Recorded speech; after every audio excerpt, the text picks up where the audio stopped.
حاج بدی ازش میپرسن میگن چرا تو نمیری تفریح؟ همه روز این زبده که میشون راجع تفریح تو هیچ جا نمیره. میگه من نمیخوام برم. میگن خب آخه دلیلش چیه که نمیره؟ میگه نمیخوام. مگزوری که میگن آخه با دلیلش بگویی که چرا نمیره. میگه شما فرض کنید صبح 13 رو میخوایم بریم شولاتی. صبح ساعت 9 میان آدم از خواب بیدار میکنه نمیلن آدم بخوابه. برمیخواستی حالا بساط ورم داره، حال کجا میخوای بری شولاتی؟ الهی به امید تو.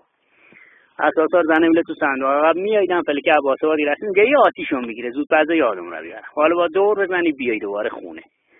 زود پزه برم داری میره شولاتی. حالا ساعت چنده؟ 11. حالا میخوای بشین. جا خونی. حالا جای پیدا میکنی.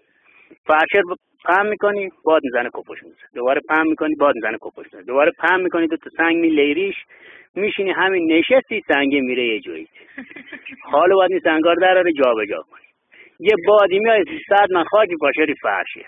حال زوره دیگه میخوان نونو دادم بخوری. یه مش پلو میارم میلن جلوت ریش یخه زیروش داغ. روغن خو از نه آوردم بدن ریش. حالا خوراکی میخوری میخوای بخوابی. متکا خو نه آورد. زنا خیلی تحویلت میگیرن یه چادریت میدن. حالا چادره میکشیری کلت پایات داره. میکشیری پایات کلت داره. همین چشت میاد داغ بشه بچه‌ها خودتو میزنن تو کلت. دنده به دنده میشه. خب بچه‌ها دعوا میکنی یک میاره تو پاملری کمد. حال برمیخید. حال میخوای بری دستشویی.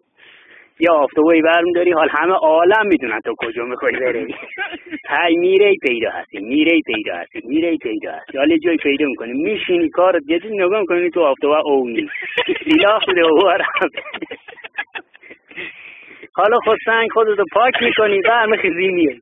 هم میگه برمیخیزی نگاه میکنی ایداد بیداد ریده تو دمپایی. میای یه چایی یخی دیدم میخواری اساسار بار میکنی میخواد بخونی.